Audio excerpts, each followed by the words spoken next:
सदर मोहतरम, बुरा हाल दुनिया में इस कौम का है, भंवर में जहाँ जाके इसका फंसा है, किनारा है दूर और तूफान बपा है, गुमा है हरदम के अब डूबता है, नहीं लेते करवट मगर अहले कश्ती, पड़े सोते हैं बेखबर अहले कश्ती। हुजूर, इस इदारे में जिसका मैं भी एक तालिब इल्म रहा हूँ, इस लाइब्रेरी में जिसका मैंने भी बहुत दिन सजदा किया है, आपने मौका दिया, आप मेरा सलाम कबूल करें। एक बात जो दिल्ली में उठाई गई वो बहुत इंपॉर्टेंट है, जिसको आपके जहन में डालना बहुत ज़रूरी है।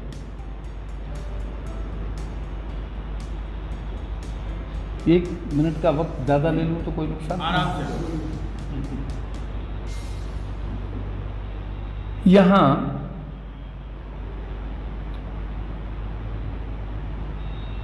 आर्यन पेशवा राजा महेंद्र प्रताप को जाट शिरोमणि लिखा गया। ये मेरे लिए बहुत तकलीफ देह बात थी। मैंने प्रेस कॉन्फ्रेंस की, सभी को बुलाया, उनको तोहफे भी दिए, लेकिन एक लाइन नहीं छपी। मेरे लिए और आपके लिए क्यों, ये बताना बहुत जरूरी है। 1 दिसंबर 1915 को बागे बाबर काबुल में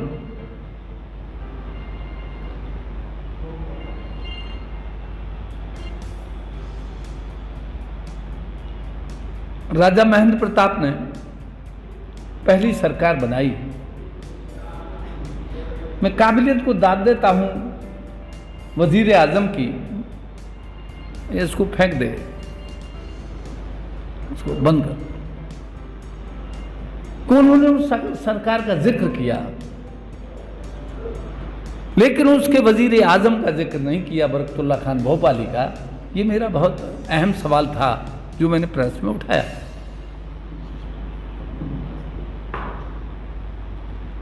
1 दिसंबर 19 को सदर रियासत राजा महेंद्र प्रताप को सलामी दी गई।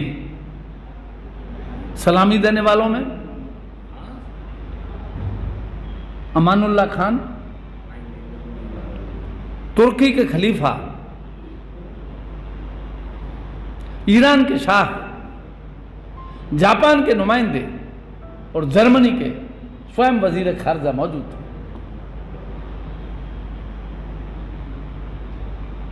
जिस आदमी को 5 देशों ने मिलकर आर्यन पेशवा अर्थात ईरान से लेकर बर्मा तक संपूर्ण धरती का सबसे बड़ा नेतृत्व दिया हो,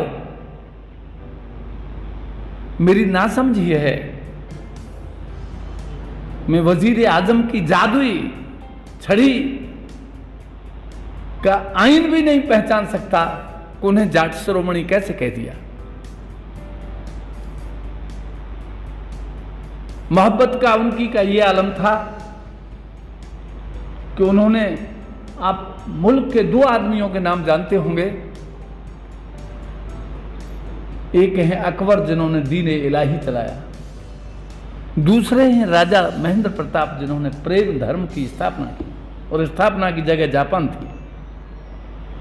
उन्होंने यूएनओ का ऑफिस भी चलाया संसार संघ के नाम से।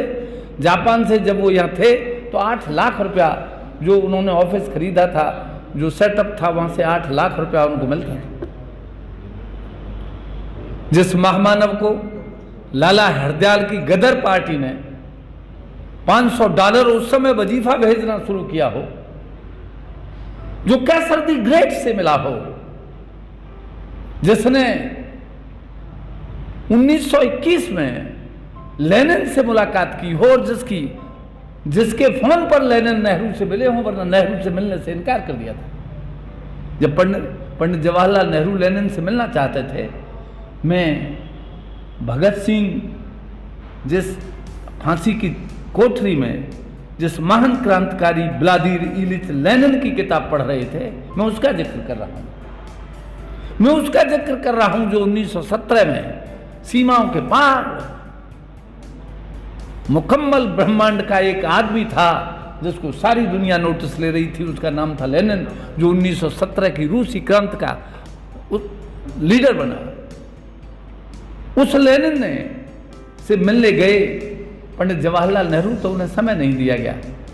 लेकिन जब राजा महेंद्र प्रताप ने कहा कि Nehru is not a man, not a person, Nehru represents the Indian people, तब उन्हें समय दिया गया। आई एम सॉरी टू से, राजा महेंद्र प्रताप का जितना कद छोटा कर सकते हैं माननीय मोदी जी, वो किया गया। लेकिन एक तरफ ये काली तस्वीर है, दूसरी तरफ ये भी काली तस्वीर है कि एक और बहुत बड़ा जाहिलियत का काम किया गया। उन्होंने दीन बंधु छोटू राम का नाम लिया। फैजान भाई, आपको याद दिलाना चाहता हूं, छोटू राम जब अलीगढ़ यूनिवर्सिटी से खाली बैग लेके चले गए मोहम्मद अली जिन्ना, उनके साथ ही रेजोल्यूशन पर दस्तखत करने वाला कोई नहीं हुआ। वो मुल्क को तकसीम करना चाहते थे, लेकिन ये अलीगढ़ का इदारा है जिसको फिर सलाम करता हूं, अलीगढ़ ने मना कर दिया कि मुल्क बांटने की फहरिस्त पर दस्तखत नहीं करेंगे। मोहम्मद अली जिन्ना साहब का लाहौर में एक कौमी तंजीम के लिए भाषण था। छोटू राम बोलने खड़े हुए और उन्होंने मोहतरम सदर से परमिशन लेके कहा कि मैं यहां बात शुरू करने से पहले बता देना चाहता हूं कि मैं यहां मंदिर पर, मस्जिद पर बात करने नहीं आया। दोस्तों, मस्जिदों में मौलवी कुछ कहें, मंदिरों में पुजारी कुछ कहें, मेरा ये मकसद नहीं है। मैं यहां जिन्सों पे बात करने आया हूं। मेरी बात कपास पे होगी, मेरी बात बाजरी पे होगी, मेरी बात गेहूं पे होगी, धान पे होगी, गन्ने पे होगी। रोटी पर कोई मजहब नहीं लिखा हुआ, रोजी पर कोई मजहब नहीं लिखा हुआ। मेरी बात रोजी और रोटी के लिए होगी, आपकी बहबूदी, आपकी फलाह, आपकी तमद्दुन और तरक्की के लिए होगी।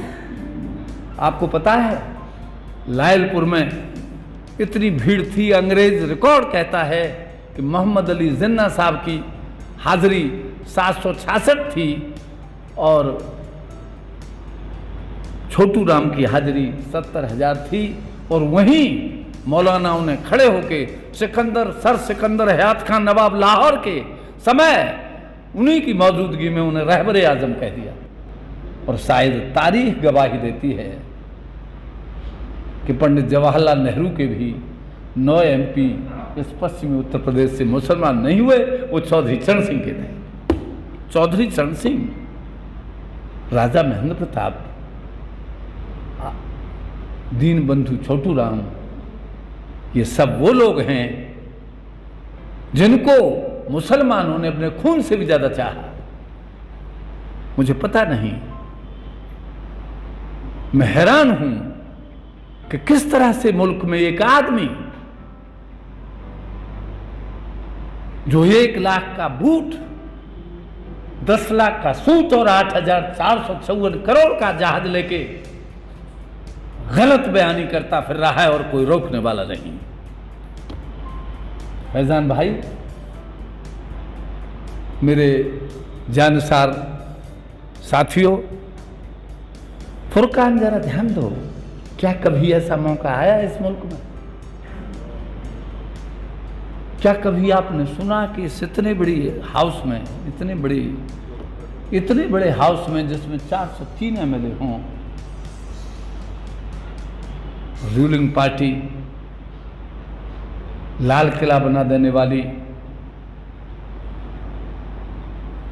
तालीम और नस्ल पैदा करने वाली बहबूदी और फलाह करने वाली तंजीम को नाकारा साबित कर चुका हो और वहाँ एक भी नुमाइंदा हाउस में पहुँचा हो। खैर, संभल कर बैठना, जलवा मोहब्बत देखने वालों, तमाशा खुद न बन जाना तमाशा देखने वाले। वक्त है, वक्त आ गया है कि हम सब I offer myself to support this resolution.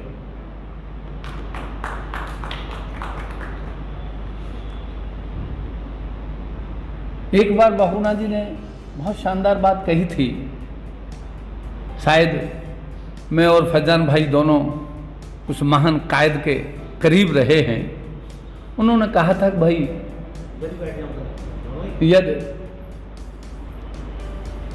यदि गाय की पूंछ से मुर्गी का सर बनने का मौका दोनों टाइम मिले तो मैं गाय की पूंछ के अलावा वो स्वीकार नहीं करूंगा, मुर्गी का सर बनना पसंद करूंगा। आपको आज की हुकूमत वार्निंग दे रही है, आज की हुकूमत धमकी दे रही है, आज की हुकूमत सजा के दरवाजे खोल रही है, आपकी हुकूमत आपको चैलेंज कर रही है। और यदि आप अपना वकार जगा नहीं सके, यदि आप अपने को संभाल और संभल करके समझ से कदम रखने के लिए तैयार नहीं हुए तो वो दिन दूर नहीं कि तुम्हारी दास्तान तक भीन होगी। दास्तानों में बहुत बहुत शुक्रिया, मैंने आपका समय लिया, माफ़ी चाहता हूँ कोई गलती हो गई।